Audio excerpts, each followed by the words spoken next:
My name is Sue Skasky with Vermont Volunteer Services for Animals Humane Society, and welcome to our show, For the Animals. Today, our co-host is returning, Adam Steinberg from Yoga to Go. We've had a lot of great feedback on Adam, and I thank you very much for coming in. Thanks, Sue. It's great to be here. Yep, and today we just picked some different topics that we found on the internet that people have sent us, and I think you'll find them interesting. Okay, so we've called the first one, 10 ways to keep those pesky ants out of your kitchen. And this has actually come off of a website, Care to Cause. They're really interesting, and you can get them on your website. They send articles that are political, environmental, having to do with animals, children. We found this one. I love springtime, except for that invasion of ants that seem to get into the kitchen. And mine only lasts for like 2 weeks, where they come down and can't seem to find where they're originating or where they end up. But I do have my own way of getting them out, which is non-lethal. But we have 10 tips for keeping those ants out of your house. But best of all, I think you'll like the recipes because they're all natural and involve items that you're likely to have in your home already. You want to start? Ants are tiny, Sue.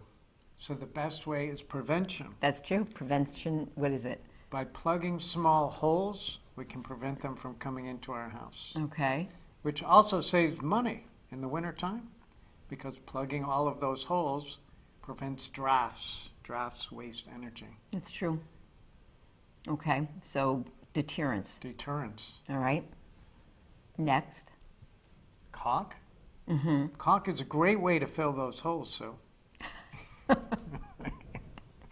Okay. So we can seal windows, doors, cracks, any place there's a hole.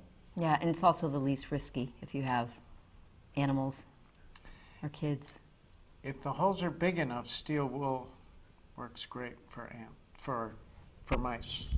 Oh, really? Yes. I have humane traps for mice, actually, and they work wonderfully. Nice. Mm-hmm. Nice. Vinegar.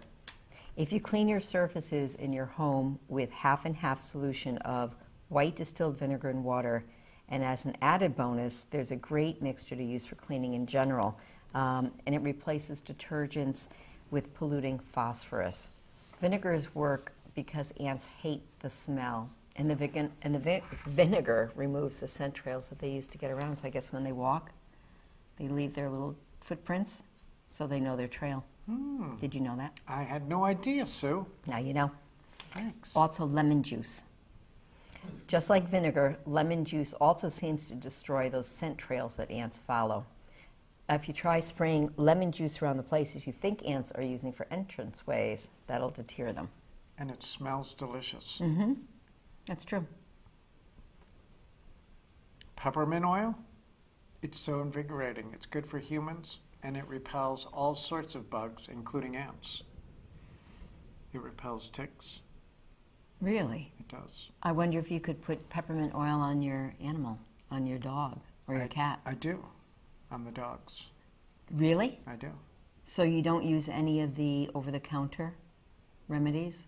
Or is that in addition to? Generally, no. Sometimes towards the end of May, the first half of June, Uh-huh. I use everything, including garlic in their food Mm-hmm. with nutritional yeast. Your dog is long. You have 2 dogs. I do. Are they long-haired or short? They are, one is long, one is medium. Okay. So they're in and out all day. And you, I know, take them to the dog park and you hike and everything with them. I do. So you don't find ticks on them using the peppermint oil? Less, significantly less. Okay. A couple of weeks ago, I found dozens. Whoa. Yesterday, I found 2. Where do you put the peppermint oil? Is it the strip down the back? Or On their collar, and then I put it on a brush, and then I brush them. Okay. There's other repellents. Neem oil works well. Geranium oil. What's the first one? Neem, Don't know that. Neem. Okay. Is that a flower? I think it's from a tree. Okay. I could be wrong. And there is also pennyroyal, which repels all bugs. It's not 100% safe, but I don't rub it on their skin. It's just on their fur. Uh-huh. It's probably worse for me because I'm always rubbing their fur, giving them lots of love. You know, Sablebrook Leslie Chadwell. She's been on the show a few times. She does natural oils. I wonder if she has this for insect repellents. Let's give her a call later, Sue. I'll do that, Adam. Okay, what else? Besides peppermint oil, how about spices and herbs? Black pepper, red pepper, chili pepper, cloves, garlic we mentioned. Whatever you have at hand, it works well. You know, and it also says you can try placing bay leaves in cabinets, drawers, and containers. That's an old remedy, old That solution. is. I wonder how that would be in my underwear. You'll have to let us know next week. Coffee grounds. Sprinkle your used coffee grounds in the garden and around the outside of your house. If you can locate exactly where the ants are getting in, be sure to put some there. You should see them move away from your home because they dislike the smell of coffee grounds. Didn't know that. I put coffee grounds outside to help the soil. And then chalk and baby powder. Try drawing a line of chalk or sprinkle baby powder across the spot where the ants are entering your home. It works because the talcum powder, an ingredient in both chalk and baby powder, is a natural ant repellent. Amazing, Sue. It is amazing, Adam. Cucumber or citrus peels? A friend of mine told me that it's an old remedy last year, cucumber. It's true. I know cucumbers are great on one's eyes, so if you cut slices and put them over your eyes, it's great for your eyes. To take the swelling away. But where do you leave the peels for the ants? You can leave the peels in areas of known ant activity. Unfortunately, it doesn't repel those conservatives from the extreme right. We won't edit that. Okay, and I know it's because the cucumber and citrus peels are toxic to the types of fungus that the ants eat, so they don't want to go anywhere near them. That is So perfect. it's not like you're poisoning them. No. They just won't go near it. And last, Dish soap.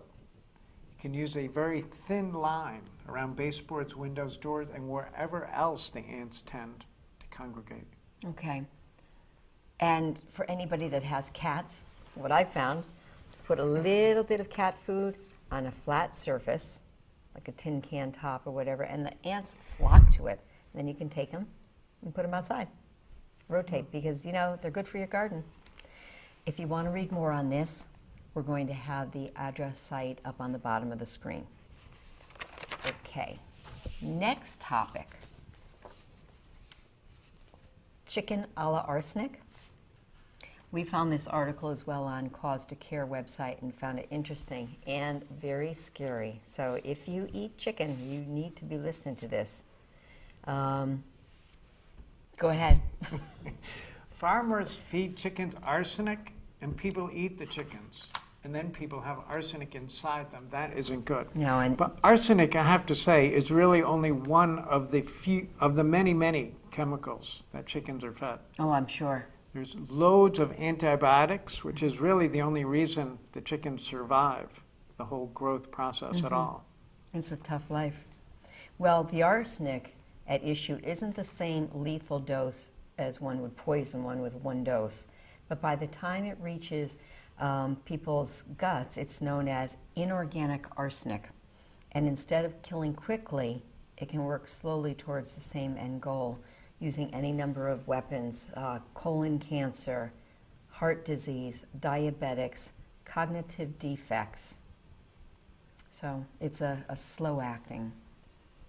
Chris Hunt at the Huffington Post writes that according to industry estimates, 80% of chickens raised for human food in the U.S. are fed an arsenic-based drug. That's 7,920,000,000 Billion. 7,920,000,000 chickens. Wow. It's a lot of drugs. It's a lot of drugs, but it's also a lot of chickens too. And you know, arsenic has never been approved for administration to animals raised for food in the European Union, Japan, and elsewhere. It's banned rather randomly, surprisingly, in the state of Maryland. So what is the purpose of using arsenic in chickens? The purpose of the toxic medicine is to hold on to your seeds, to give the meat a healthy color. I couldn't believe when I read that. It creates a rosy glow. The drug also makes chickens gain weight faster while eating less, which saves farmers money. Based on that math, you got to figure they will fight pretty hard to keep their budget-boosting arsenic. It comes down to the bottom line, the dollar. Did you know, Sue, that 90% of our antibiotics in this country are fed to farm animals? Which, No. which then we eat, as well as it getting into the table water. Well, no wonder they become ineffective after a while. Yes. You know, we also learned that chicken eaters who are thinking that they just cook their meat up real good and kill the arsenic, well, you can forget about that. The article points to a study out of Johns Hopkins published in the Environmental Health Perspectives, found that cooking a bird actually increases the amount of arsenic in the meat. Now, you're not going to eat a raw chicken, but almost makes a body consider not eating dead fowl. However, committed poultry eaters can reduce their arsenic intake by buying organic. Or not eating chickens at all, Sue. That's true. Okay, well, So many, change may come slowly. There's so many nutritious alternatives. I know. Well, the John Hopkins study found that organic chicken meat contained the least arsenic, which makes sense given that it is illegal to feed drugs to birds and then sell them as organic. Antibiotic-free chickens who are allowed to chow down on arsenic came in next, followed by the conventional medication-laced chickens who bear the highest arsenic load. Those poor birds can't feel very well eating arsenic. They feel like they're in a living hell, Sue. Each of them is raised on an area no bigger than the size of paper. That's true. They are so confined. The states that the FDA itself conducted a study finding that the liver of chickens who had to eat this drug, roxarsone, an arsenic-based drug, contained more arsenic than roxarsone-free birds. This anticlimactic conclusion was enough of a bombshell in the upside-down world of big ag for Pfizer division Alpha Pharma to voluntarily withdraw roxarsone from the market. Don't fret for the farmers. They just switched to another Pfizer arsenic drug called nitarsone. Wow. So what's been done about this by the people in the know? Food safety advocates were upset that Big Ag is feeding its customers arsenic. So the Center for Food Safety, along with a slew of other like-minded groups, filed a petition 3 years ago with the FDA. They asked the FDA to withdraw its approval of feeding arsenic to animals raised for human consumption, even though the FDA itself raised concerns of completely avoidable exposure to a carcinogen. When it studied arsenic in chicken livers, it ignored the petition. Well, you know, to the credit of those petitioners and activists, a lawsuit has been filed. The FDA finds itself facing a brand new lawsuit, courtesy of the scorned consumers. Paige Tornocelli, senior staffed attorney for the Center for Food Safety, noted that, quote, the FDA could easily and immediately fix the problem, but instead puts its head in the sand. We can only conclude that the FDA is catering to the companies that continue to sell products containing arsenic that ends up in our food supply. That would seem to make sense, Sue. Arsenic saving factory farms money. If the FDA is smart, which it has shown over and over that it is not, that it's completely owned by big corporations, it will do the right thing now before wasting taxpayer money by dithering about until a judge forces it to act. Make it the law. Don't let farmers feed animals arsenic. You know, it's just so bizarre. It's so common sense. But Big Ag gets away with so much to the detriment of people's health, let alone the animals, to the detriment of people's health. Okay, to learn more about this story, please go to the address that is below. But again, it's Care to Cause, and it's on the website. You'll be able to find it very easily. The next topic we have, wherever you stand on animal issues, this is really important, so take notes on this one. We entitled it, Of Course Service Animals Are Not Pets. Well, one thing we've worked to try and get rid of is the word pet, because pet means ownership. And with ownership, you can do anything you want with what you own. So in the past, and this actually began with the great apes, moving the effort, instead of calling animals pets or anything that they could be viewed as owned, companion animals. That way, especially with the apes, they have rights unto themselves. It's not just, say an ape were slaughtered.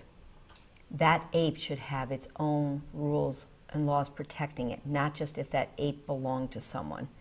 So it's very interesting. So a lot of time, even now, not in Vermont so much, Vermont really has evolved, but if somebody's dog is tied up outside or been abused or whatever, they say, oh, it's his animal, it's his possession. Well, you know, these animals, and we worked very hard in Vermont to make Title 13, Chapter 8 come up out of the dark ages, where animals do have rights. They have rights under the law to adequate food, water, shelter, sanitation, and medical attention. But that's just why we try to steer away from the word pets. But this article is about service animals and assistant animals that are not considered pets. Whether a dog or a miniature pony or a cat, they're crucial for someone with visual, hearing, motor, or mental disabilities to perform daily activities and live life independently. Assistance animals, Sue, can alert people to an impending seizure or the presence of allergens. They can retrieve items such as medicine or the telephone. They can provide crucial emotional support. As of Tuesday, the federal government has made it clear that service animals and assistance animals must be viewed differently than pets when it comes to housing. It's federal statute. Very excited to say. In fact, there's a woman in Rutland who we've been trying to help. If you saw a couple shows ago, Jeter, the dog that needed a home, her apartment after living there 11 years had to be renovated, and she had nowhere to go. Thanks to Dr. Bruce Legale of Eastwood Animal Clinic, he took the dog in for a few weeks, and then thanks to Pamela Dean, took the dog in for another few weeks, and Ruth and her daughter and the baby and the dog moved into their brand new apartment, and 2 days later they had a fire. Everybody got out all right, but now they're back like, what are we going to do? But with the doctor's note that Ruth has, saying that she needs her dog for her emotional stability, she cannot be turned away. But she is having a hard time right now, so we're trying to help her. VVSA is trying to help her with her rights to this ability to keep her dog. Go Sue. Well, go Right. VVSA, go people. That's good. Okay, landlords are required to provide accommodations for individuals with disabilities requiring the support of service animals and other assistance animals that, quote, perform tasks, provide emotional support, or otherwise alleviate the impact of a person's disability. And that's a quote. John Trasvina, Assistant Secretary for Fair Housing and Equal Opportunity at the U.S. Department of Housing and Urban Development, notes that his department's most received discrimination complaints are disability-related complaints, including those that involve assistance animals. You know, at a glance, this list related to assistant animals and housing laws confirm the extent to which individuals with disabilities are limited in their housing option or even denied housing on the incorrect grounds that their animals are pets. The government notice, it's on PDF, now spells out the responsibilities of housing providers under both the Fair Housing Act, so you can Google that, which covers nearly all types of housing, including privately owned housing and federal assisted housing, and the Americans with Disabilities Act, which applies for some public accommodations, including shelters, living assisted facilities, and housing in places of public education. So be an informed consumer. The laws are there on our side right now. The ADA, Sue, is quite specific in its definition of a service animal. They are described narrowly as any dog that is individually trained to do work or perform tasks for the benefit of an individual with a disability, including a physical, sensory, psychiatric, intellectual, or other mental disability. The government's notice clarifies that landlords are to accommodate individuals with disabilities who use service animals and also other assistance animals. Besides dogs, miniature horses and cats can be emotional support animals. And you know what is very important to remember too? So many times our senior citizens, towards the end of their life, their animals are what is there for them. You know, they've lost their spouse, their friends, you know, have passed on, and an animal is often the reason for getting up. And you should not be denied that emotional support when you have to move to a place. So remember, work with your doctor, get a letter.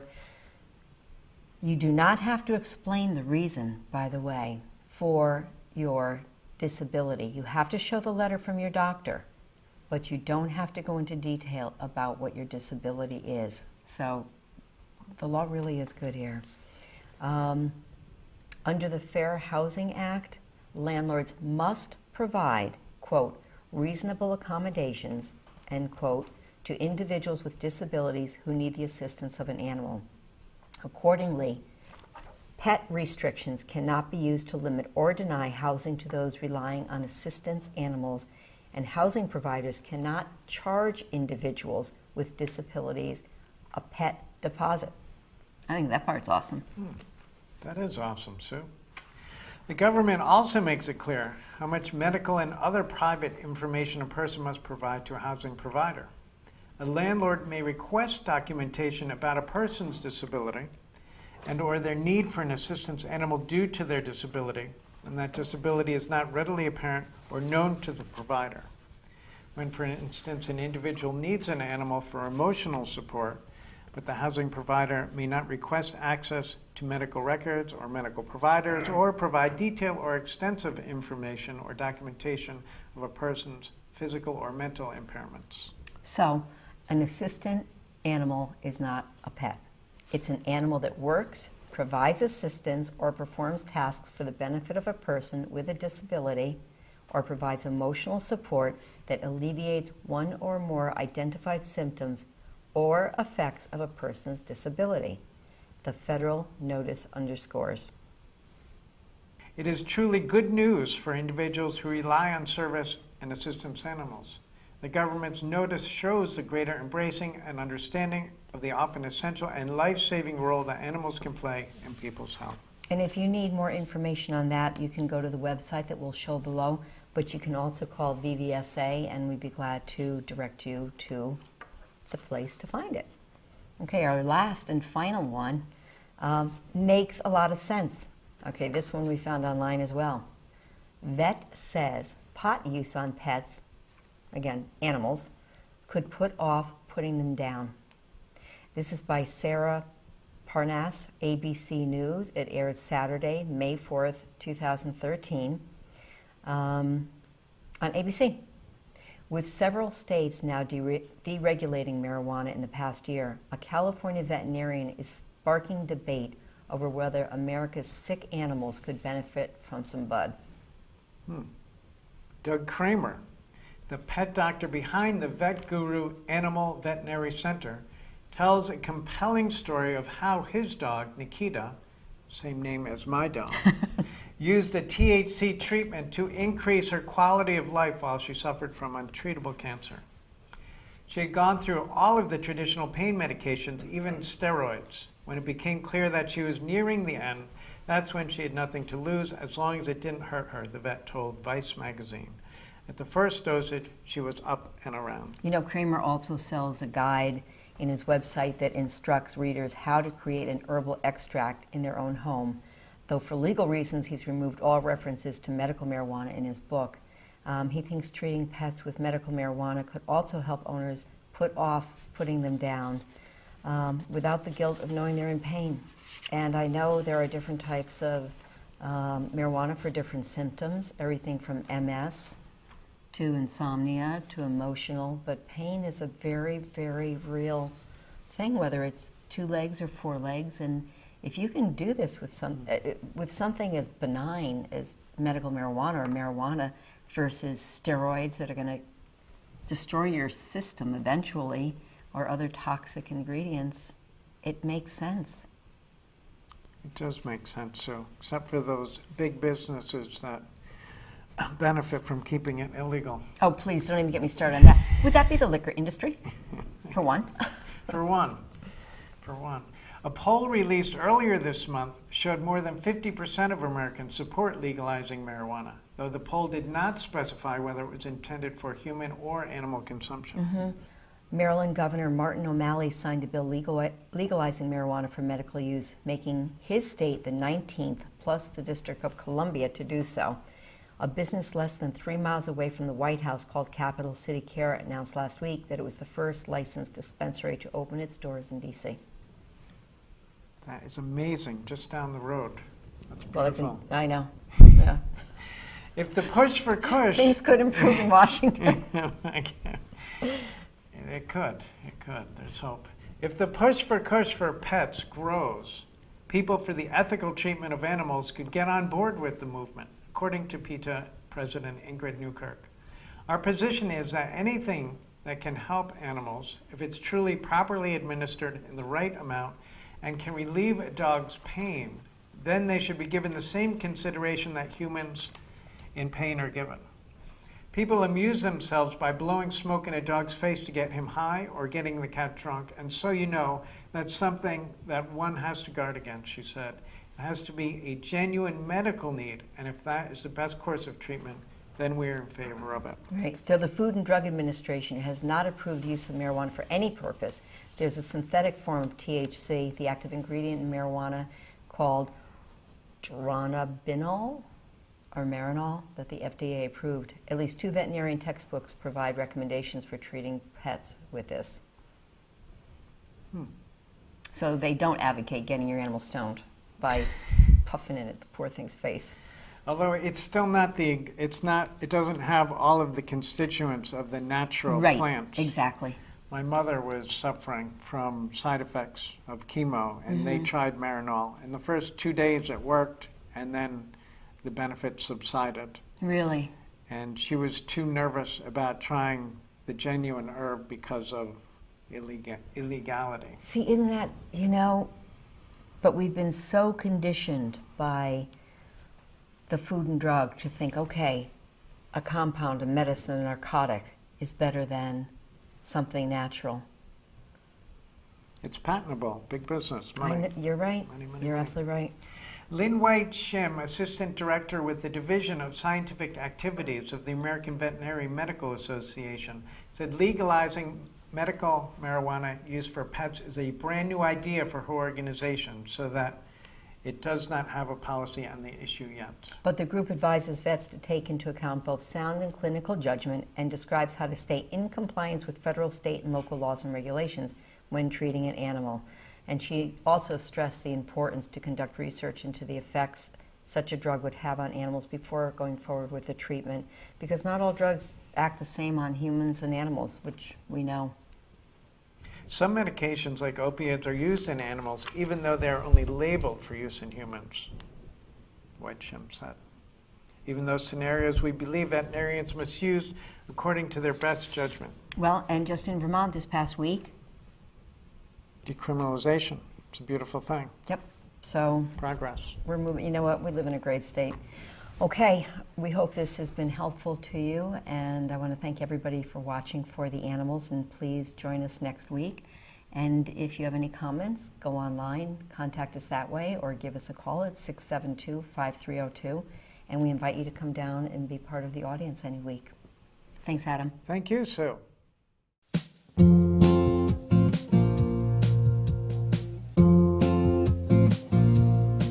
And